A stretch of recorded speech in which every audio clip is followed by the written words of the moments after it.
welcome back to our show, A Can of Bookworms. My name is Victoria. And I'm Sierra. And today we're going to be doing the post-book reflections of our series that we just finished, Lightlark. I hope you guys enjoyed the finale. And today we're going to be just going over some questions and like what we think about the book and what our opinions are and stuff like that. So we'll just get into it. So, Sierra, what was your favorite part of Lightlark? Definitely the ending. I mean, I really loved the ending. For me, the ending can always make or break a book. So I really feel like the ending, even just in general, for other books I've read, I feel like Lightlark's ending was one of the best endings I've read. Just how it all ties together. Like, of all time? It was so climatic. Climatic? Is that Climactic? climactic? That doesn't sound right either. I think it's because we normally hear anticlimactic, so climactic by itself does sound weird. Can you use it by itself? Let us know in the comments. I don't know. But because it was so climactic, you know what? It was just all the twists and turns, and I loved how everything tied together, how Celeste, because I know that you always were anti-Celeste from the beginning, but how it tied in that the reason why Celeste was a bad guy was because she was Aurora the whole time, and also the truth behind what happened to Isla's parents, that it was Poppy and Tara that killed them, mutiny, treason. And also, even, I loved how it was revealed that Grimm had known Isla, because from the beginning, I honestly thought it was weird that he was always kind of fascinated with her and flirting with her. It was like, what are you doing, bro? But it makes sense because they knew each other before. Yeah, I mean, that didn't surprise me, just because I feel like in every book, for some reason, every guy in the world is always falling over the main character. I feel like that's overplayed a little bit, so I wasn't that surprised, because I especially feel like the books that I've been reading recently, because I've been doing a Sarah J. Maas world binge right now, and that's her thing, is like everybody in the world is just so in love with the main character that, like, I'm used to it now, so I just didn't even bat an eye. It is a common trope, but I guess that's why I liked it even more, was that there was a reason. Yeah. It wasn't just some unreasonable attraction like how it normally is for fantasy books. There's actually a reason why he was already in love with her from the beginning. Yeah, no, that's valid. I really did like the ending, too. I think it did really wrap up really well, especially because I was like, I don't know, there's so many things I had qualms about that I feel like did get pretty much resolved at the end. Mm-hmm. So I am happy about that. And I was really, really surprised at the ending, and I feel like it takes a lot to surprise me nowadays. Yeah. So I agree. The ending was great. So what would you rank the spice level for romance on this book? So for this book is really not spicy, even for the scenes that alluded to spice. How I worded it was kind of how it was done.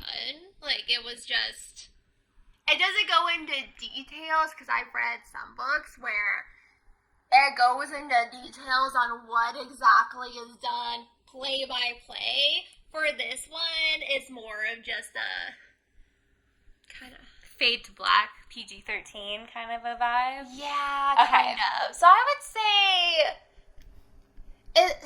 I can't say it's non-existent, because for me, a non-existent spice book is like a book that's safe for children. I wouldn't say for this one, because it does allude and kind of like talk about it a little bit, that I wouldn't recommend. Yeah, I got the vibe that there was a lot of sexual innuendos in the book, for sure, especially with Grimm. Mm-hmm. Yeah, and like sexual tension and stuff like that. So I can understand how it wouldn't necessarily be to the point where, like, I would suggest it to, like, a preteen. Yeah. So I get that part. I would say like maybe a 1 or 2. Maybe like a 1 or 1.5 out of 5. I don't know. I feel like it would be more like a 3 because I feel like a 1 would be like close to like nothing, you know? So maybe a 2 then. Yeah, 2.5. Meet it in the middle. Yeah. Okay. Yeah, that's fair. So if you like spice, then you should still read it anyways, but don't expect it. Yeah. And then, how did you feel about the book romance or love interests? I liked it more with the ending. For Graham, again, and I know it is like a common trope of everybody just falling in love with the main character, but I like for there to be a reason behind it, and I just was not understanding why Graham was falling head over heels for Isla. But then at the end, when you find out they were already in love, blah, blah, blah, blah, it made more sense to me. Yeah, no, I agree. I just think it's crazy that Isla was just, like, tramping around to different, like, whatevers. Mm-hmm. What are they called? Realms? Yeah. Like, different realms, like, the entire, like, time she was trapped there. She was just, like, going around everywhere and, like, meeting all these, like, important people just by accident. That's just so crazy to me. Like, she had a whole relationship. She found a whole best friend and a whole boyfriend with just, like, literally just making herself appear there with her star stick. Like, that's so crazy to me. But, yeah. And then I did like it with Oro. Oro definitely, even with finding out that Graham and Isla did have a previous relationship, Oro's felt more genuine. Because I feel like theirs grew with time. Like, the more time they spent together, the more you saw that something was happening. And I was kind of against it because I kind of was Team Grimm for a while. And I honestly think I still might be super cool. A little bit. Because he does seem super cool. Mm-hmm. And I like his vibe. But... his invisibility, teleportation. He's a nightshade. That sounds pretty cool. But... I do think that, like you said, it was more of a genuine relationship, for sure. Mm-hmm. And then, what was your least favorite part of the book? Oh, man.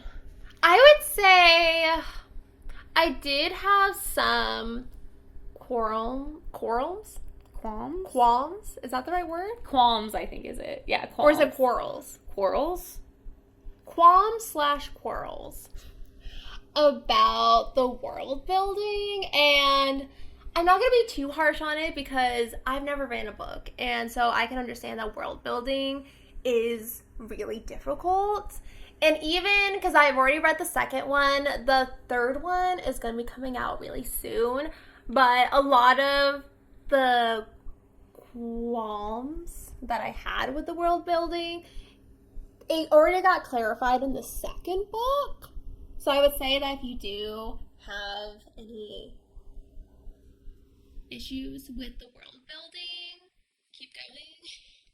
Just trust in the process. Because that makes more sense. Because even, like, for example, the prophecy, I talked about the prophecy at the beginning of us starting, of our episodes. I told you guys the prophecy. The full prophecy isn't revealed until partners were decided. If I remember correctly. Which is like halfway through the book. What? And the prophecy is super important. Like, they talk about the prophecy, but they don't give you the actual prophecy until like halfway through the book. So it's like a metaphorical prophecy for like the whole half of the book? You're just like, you don't even know? You're just like, oh, there's a prophecy and that's it? Ew. No, I don't like that. Yeah. But also, one thing that I did like, though, about the world building is that it wasn't a word vomiting of information. Even though part of my qualm was that I feel like some information wasn't either expanded upon or it was revealed later in the book. I did like, though, that it gave you information at different points, because otherwise sometimes I think for world building, sometimes people just give you all the information. It's like, what? It's all in like the first 2 chapters, and then you kind of have to catch up with the information that you're given. Yeah. Yeah. It's like overloaded. Yeah, I get that. Because like I feel like I have to do that sometimes. Like I have to like flip back and be like, what? Yeah. So I feel like it gives you it in doses, which I actually did really like. That's good. Like pertaining to the situation now information. Mm-hmm. How was the character development in your opinion? I loved Oro's character development. For Isla, I feel like she had good character development. I don't know. That's always a hard question because it's like, what is character development? I don't know. For me, my favorite part of the book is character development. Always. Like, if you can develop your characters' personalities to where I think of it as, like, basically, like, getting to know them. Like, if I feel I really feel like I get to know the character and, like, also, I feel like it usually, like, because when you first start a book, the character is usually at a state in life where there's a turning point. And it's like, when they make that turning point, do they turn into a good person at the end? And it ends up being, like, they end up being this strong, powerful person? Or do they just stay the same? And then it's just kind of like, okay, whatever. You know? Yeah. Like, I don't know. Yeah. Because, like, you know, like, SVU, we watch SVU all the time. Like, obviously, Elliot and Olivia have great character development to make us love them. Seasons. I think it's hard to judge character development over one book. Like, it's easy to judge character development over a whole series. Because if you, at least for me, even for A Court of Thorns and Roses, I know we talk about that all the time, but we both have read it, and it's super popular right now. But does Feyre have that much character development in the first book? Yeah, she does. Yeah, she literally goes from a poor kid with her living with her parents to her, like, inside. I feel like her character development, second book. I mean, yeah, she has more character development, for sure. But she literally goes from, like, a little kid who, like, hunts for her family. She gets taken to a whole other realm, and then she, like, goes back to, like, win her love back. I feel like that's pretty big character development. I think that's a journey, but I don't know if... Because Feyre was always a selfless person. She never put herself first. She always put her sisters before her. She put Tamlin before her. And I don't think her character development really started until the second book, in my opinion. Yeah, I guess that's valid. I guess it is more like a novel thing. Like, if you're reading a novel, there's a lot of character development. But I do usually feel like there is character development no matter what. And it's like, either you're going to develop that character or you're not. Like, I have certain qualms about character developments in certain books because I feel like the characters doesn't go through any sort of, like, real, true transition as a person. And so it's like, well, why do I care then? Like, yeah, I guess so now that we've talked about it a bit more, I do think that Isla does go through quite a bit of character development because at the beginning, her main focus was to get powers. And then at the end, she was willing to give up all her powers if it meant being with her loved ones. But then also, so I feel like that was already character development. But then also there was the character development of she kind of lost all of her loved ones by the end. At one time. She lost Poppy and Tarek. She found out that they were the ones that murdered her parents. She lost Celeste because Celeste wasn't even her friend and she had to actually murder Celeste. And then Grimm, there was that whole relationship that was lost. I mean, part of that was even... It was out of her control because Grimm made her forget her memories. But...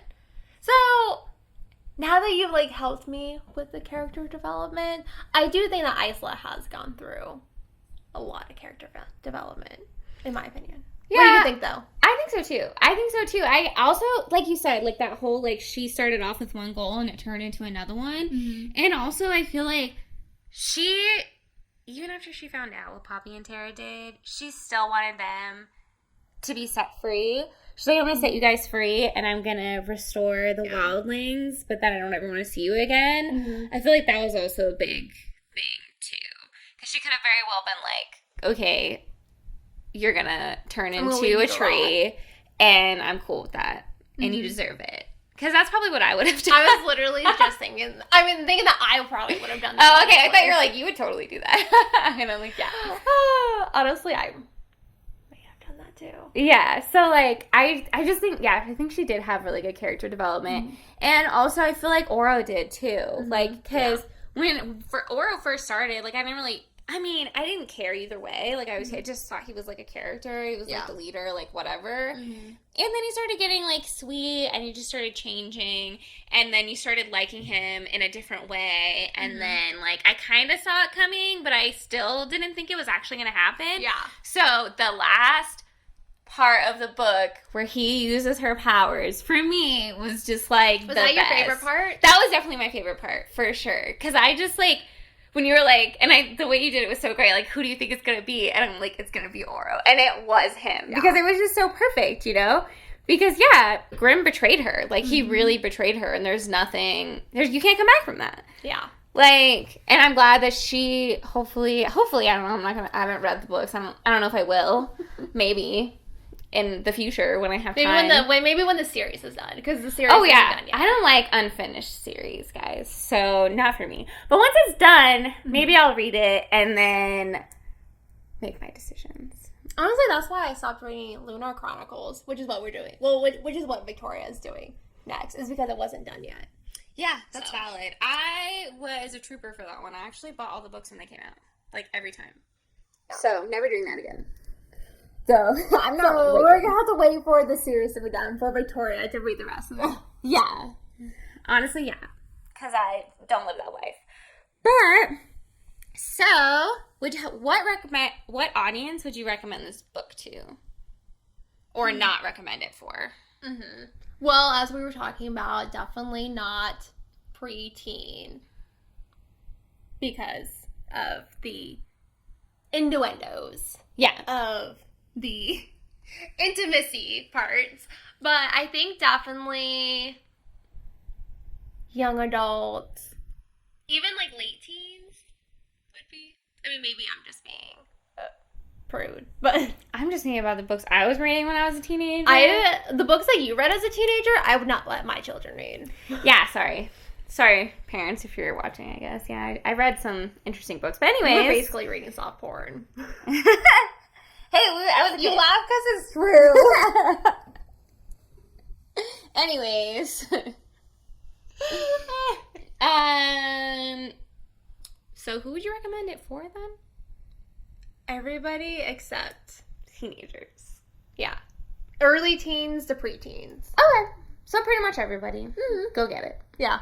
And who is your favorite character? I did like Isla as a female lead because some female leads really annoy me, and Isla didn't. Even with her trusting of Celeste, that didn't bother me as much. But maybe also because I know how Celeste treated Isla was a red flag of a friendship. But I've also had friendships like that. I feel like we all have. So, in our young teen lives, for sure, had similar relationships. Yes. So, I liked Isla as a female character, but I also really liked Oro. And yeah.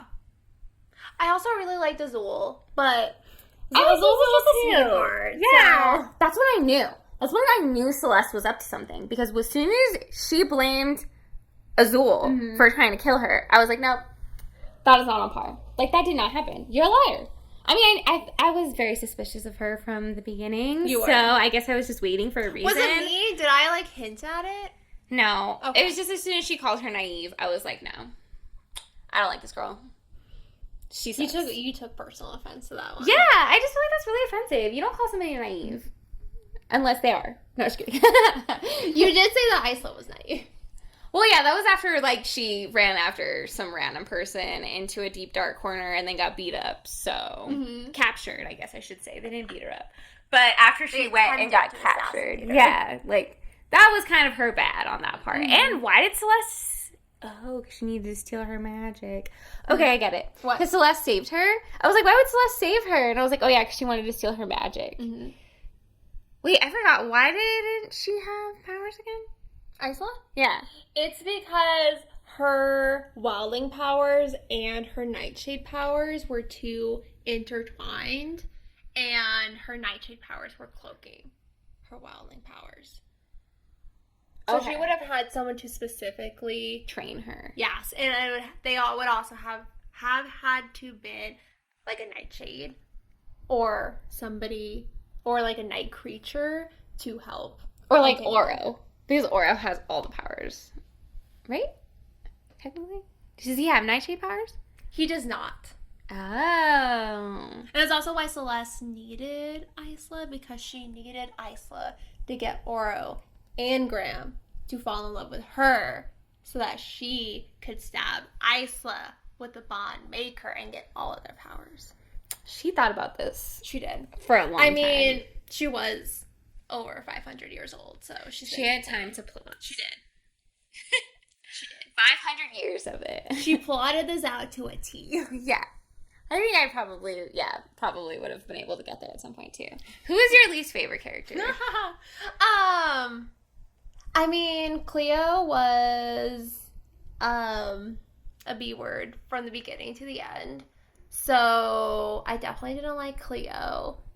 And I'm trying to think if I disliked Cleo or Celeste more, because I ruined Celeste's betrayal for myself because You looked it up online? so I saw fan art of the characters and I was like, oh, what book is this? So then I go to look at the book and then I go to look at the characters, so I already knew that Isla had stabbed Celeste, who was Aurora, so I already knew that Celeste was Aurora and bad. So I already ruined it for myself, unfortunately. Dang. So I don't know if I would have disliked, not knowing who Celeste was, I don't know if I would have disliked her more than Cleo. Was Celeste, did you dislike Celeste more than Cleo? Who was your least favorite character? You're like Isla. I'm just kidding.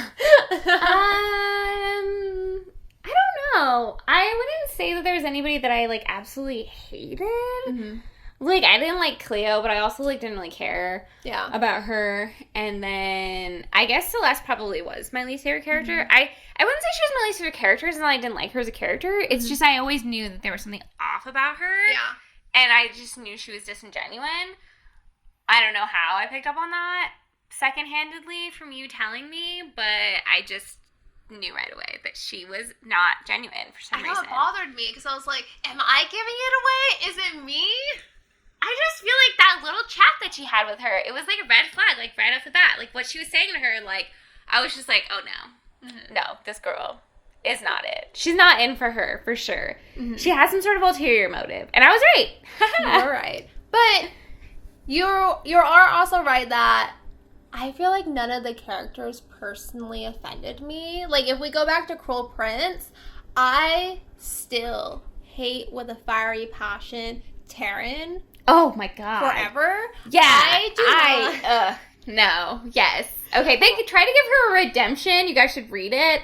They tried to give her a redemption, but I still hate her. Yeah. Yeah, for real. But the level of betrayal that Taryn did was on a whole... Even Celeste's betrayal, to me, wasn't as bad as Taryn's. Yeah, honestly, I agree with you on that. Because it was a lot more personal. Mm-hmm. Like, because I feel like Celeste never actually cared about Isla, which is, of course, heartbreaking. Mm-hmm. But then I also feel like there was nothing really to lose in that moment, because what was there was artificial. Mm-hmm. So your sister's a little different. Your blood sister. Your twin. Yeah. Oh my god, I forgot they were twins. Yeah. Your twin. Like, I felt personally attacked by Taryn. None of the characters in Lightlark did I feel personally attacked by. Like, Cleo was never a likable character. That's just who she was. That was just her. And then Celeste. Yeah, even with Celeste's betrayal, it didn't hurt as much as Taryn's betrayal. So Yeah. That's fair. My dislike for these characters wasn't as passionate. So, yes, it totally makes sense. Because as soon as you said Taryn, I was like, fire on. I hate her. Yeah. So, I get it. Because I don't feel like that about any of the Lightlark characters, personally. Same. I feel like they were not as bad. Mm-hmm. For sure. I just don't I feel like when people were trying to go against Isla, they were doing it for the good of themselves or the good of their people. Yeah. And they weren't doing it just because they disliked her. And I feel like that even is true for Celeste. Like, Celeste would have done it no matter who it was. Or Aurora would have done it no matter who it was. And even with Aurora, how Aurora got betrayed by Egan and Isla's ancestor, honestly, I understood her rage from that. Not that I would totally plot world domination from that, but to be engaged to somebody and for them to fall in love with your best friend, that is a really crappy situation to be in. Yeah, for sure. Yeah, that would suck. So, how do you feel about the ending? Loved it. What was it about Celeste? Did you expect it to be Aurora, Team Grimm, or Team Oro? What surprised you most? That was a long question you wrote. Actually, that was the question I wanted to ask you. Oh, okay. So, yeah. You go ahead and answer that one. I feel like I already kind of answered that. So, I did not expect Celeste to be a totally different person. I just thought she sucked and, like, had, like, a secret ulterior motive, and she was gonna, like, I don't know, just end up being evil, and that was gonna be it. So for her to be, like, an ancient celestial being was very surprising for me. Did you think she was the one that cast the curses? No. Who did you think was the one that... Did you have any idea at that point? No. I honestly thought that it was gonna kind of be anticlimactic with who did it. I felt like the person who had done it was already gone. Yeah. But then again, if the person was already gone, would it technically have broken after that? I don't know. No, because the original offense... Would have had to have been undone or come up again. Yeah. So I feel like I lost my train of thought. But yeah, so I don't know. What was I saying? I can't remember. So you didn't have an idea of who cast the curses. Oh yeah. And you just thought that Celeste was just... Yeah, I just thought she was gonna be bad. But she was just power hungry because she was Celeste, not because she was Aurora. Yeah, so that really threw me. That Celeste was Aurora was just like, wow, okay, that's wild. And then the whole Grimm thing too, like that was just like, what? I don't get. I didn't get that part. Like, what? Like, they felt like that was such an easily avoidable... I felt like it was an easily avoidable situation if Grimm would have just been upfront with her. Like, they could have figured the whole thing out together. That's a common trope, though, the miscommunication between lovers. So, even though I don't get it, I get it being in a book. I feel like that's an easier way to throw away a character. Be like, oh, that's not the actual love interest. It's this one. Like...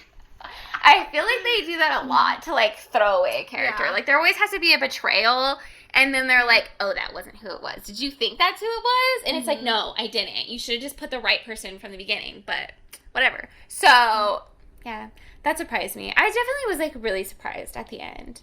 Oh, I also love, for the ending, the original offense. How that all tied together. Because until that, they honestly didn't even know what the original offense was. And so, the original offense of killing someone that you're super close to in cold blood, and then how it tied in together that Isla even though, again, I don't think it was cold blood, I feel like it was self-defense, but Isla killing Celeste, just how that made That it. circle. Yes.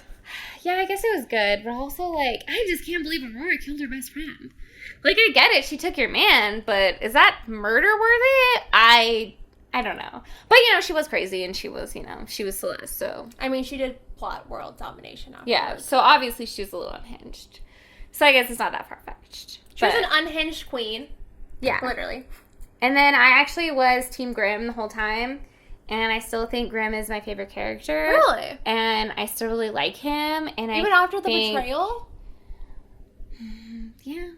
Yeah, I did really like him. And even though I think the betrayal was, like, really messed up, like, I don't think he meant any ill will towards her. Not saying she should forgive him or, like, just act like it never happened. Like, I support her decision in going with another guy or whatever, falling in with someone else, whatever you want to say. But I still think Grimm is my favorite character. I think the part about Grimm's betrayal that gets me the most, I don't know, just because him taking away her memories it's of course a crappy thing to do, but I think the part that gets me the most is that he was willing to risk their whole relationship, not just of, like, the fact that you felt so confident and sure that I would fall in love with you again, that you took away my memories. It just seemed like he was willing to throw away Isla. I think that's the most betraying part of me for that. I don't know. Yeah, like I said, like, I support her decision in breaking up with him, for sure. But I still think he's my favorite character. Mm-hmm. Just because him as a character is always typically my favorite character. Like the Shadow Daddy. Yeah, the dark and mysterious, like, you know... Mm-hmm. That's my favorite character. Yeah. So I think that's why he's my favorite character. He has teleportation. I've always wanted to teleport. Like, that's so cool. Like, you know, his realm all wears black. Yeah. Like, it's like, just like the Vision... I just like him the best. I think that he's a cool character. Yeah. And Isla's got to do her own thing, but yeah, I don't know. I'd probably forgive him if it was me. So what you're saying is you're looking forward to a redemption arc from him. Yeah. Like, maybe he'll have a redemption arc and get someone else. Like, I don't think that they should be together anymore, but maybe he'll get a redemption arc and get someone that's not equally, of course, but that's a good character. And he'll come back. Because you said she needs somebody to teach her Nightshade powers. So obviously, it's probably going to be Grimm, right? So he's obviously not going to just go away and disappear and shrink into the Nightshade realm and never return. So maybe I will read the rest of the books because Grimm is my favorite character. But, okay, so I guess that concludes it. That concludes it. That was the end of our questions. Is there anything else you want to say about the book? And was this the author's first book ever, or has she written other books? I think that she has written another little series, I'm sorry if I'm not remembering this correctly, but from her website when I was looking at it, I think she has written another series, but from what I was understanding, it seemed more of like a preteen series. Oh, okay. So I think this may be her first young adult series. Oh, okay. Mm-hmm. I was a little skeptical. Not gonna lie. Mm-hmm. I was skeptical for a lot of it, and I'm sure you guys heard my skepticism because I'm not very good. Or you could tell it on your face. Yeah, I'm not very good at hiding my inner thoughts. But I do think it ended up better in the end, and I'm curious to see what she comes out with in the future. I think that this was a really good starting point, and I think this book was good, but I honestly think that her next series will probably be even better. Probably. And I'm excited to see what Alex Aster does in the future with her books, for sure. I'll probably pick up the next series. Once this one is done, I'll pick up number 2. And then maybe I'll reread I guess I haven't read number 1. I'll read number 1 for the first time once the whole series is done. If I ever have time to read more books. Our TBR list is very long. Yeah. I think I have 50 books that I have on my to be read right now. So that one's like 51 right now. So I'll get there eventually, you know? Yeah. I read like all the time. So I'll get there. Hey, if you guys requested enough, comment below. Maybe Victoria can do the second. Oh my gosh, that would be fun. Yeah, I'll do the second book. Okay, maybe you guys should comment, and then we'll do it. Yes. But we gotta get enough.